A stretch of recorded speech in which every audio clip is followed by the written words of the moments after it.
I speak to the faithful remnant today, those who get out on slippery roads because they can't help but worship on Sunday morning.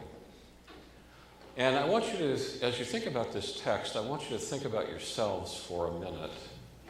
Because those of us who are gathered here are people who have seen the light, who have tasted the salt, the distinctiveness of the Christian life.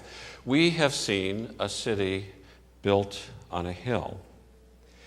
And before we get into the imperatives of the text, I want for a minute about how that light came onto our path of life.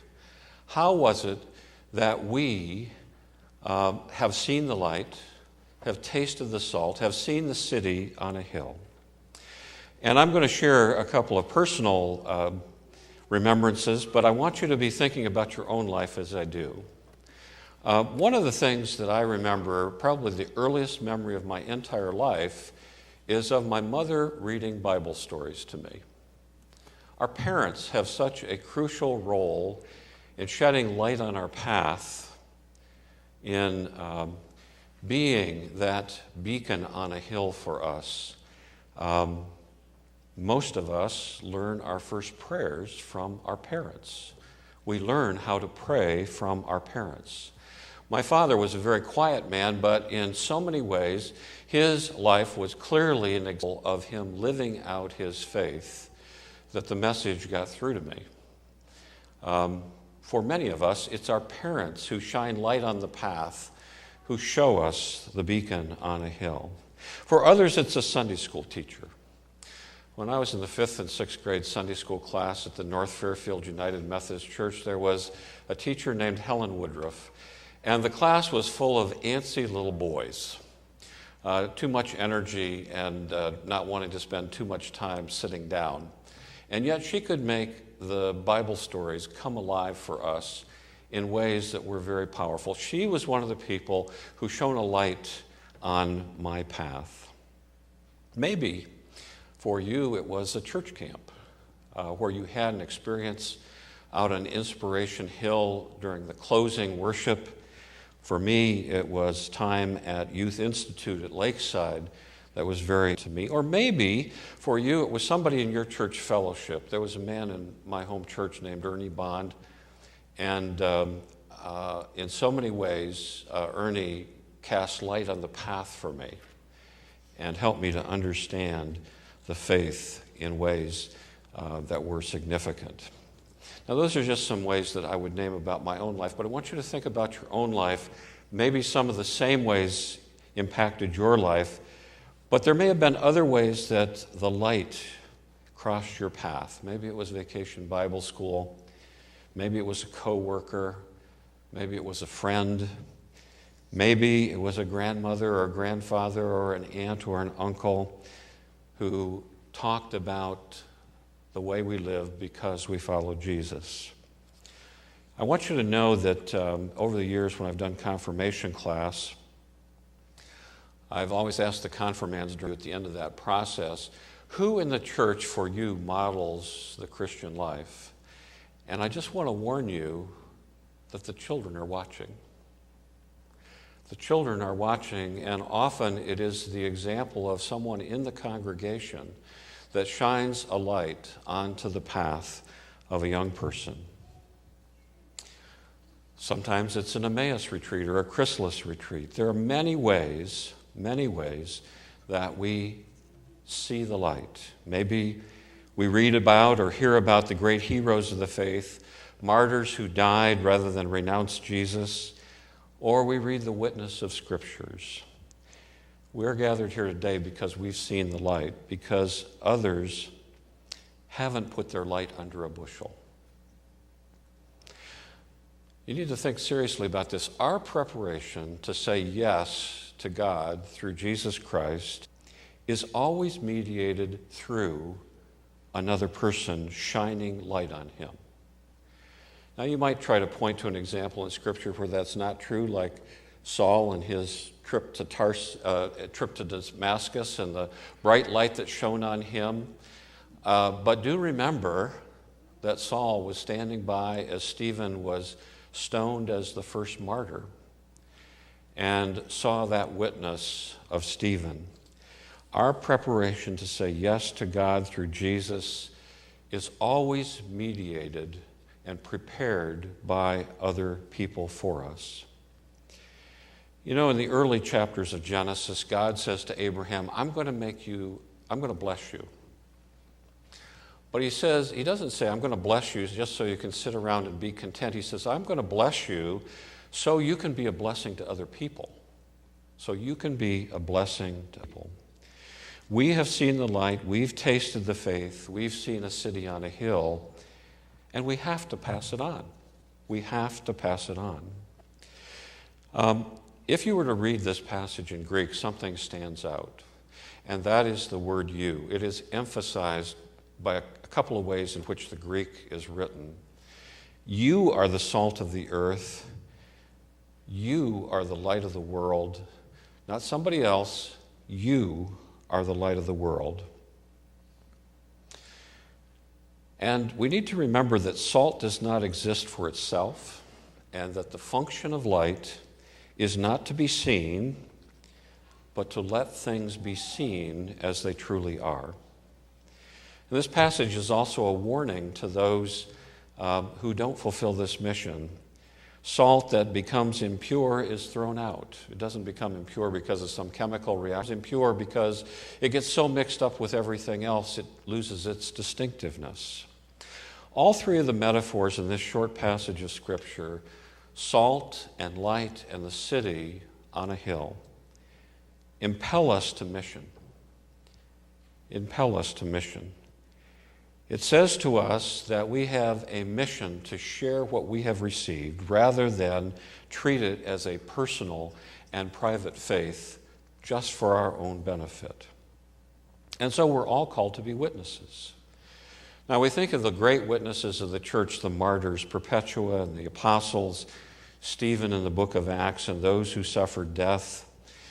And that's very dramatic, but very few of us are going to be called upon for that kind of decisive moment.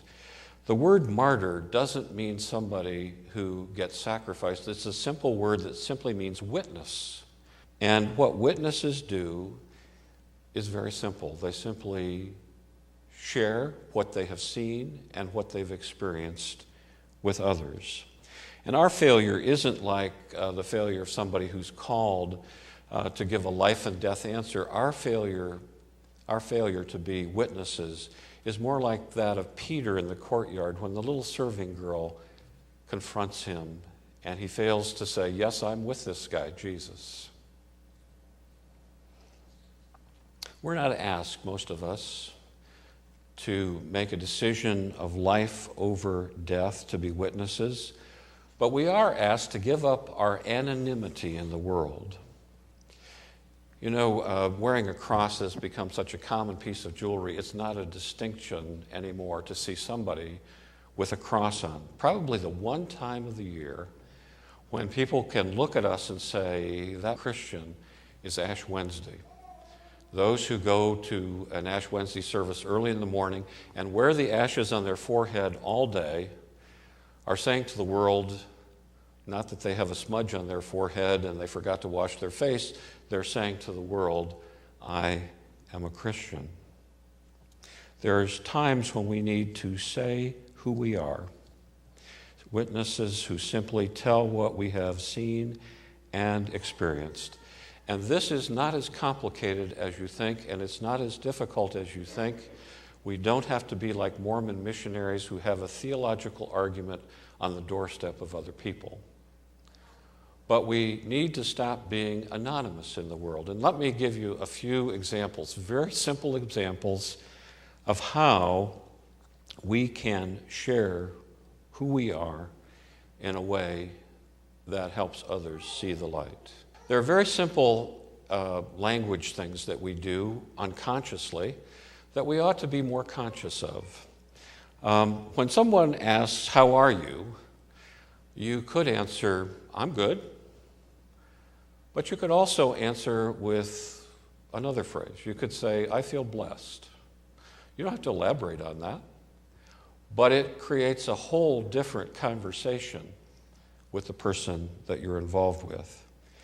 We use language in very casual ways and say, oh, so-and-so was very lucky, instead of saying someone was blessed. I want to share an experience I had at Thursday Meals Together. I was sitting at the table with two people, very simple people, and one of them was talking about how lucky they were at the racetrack.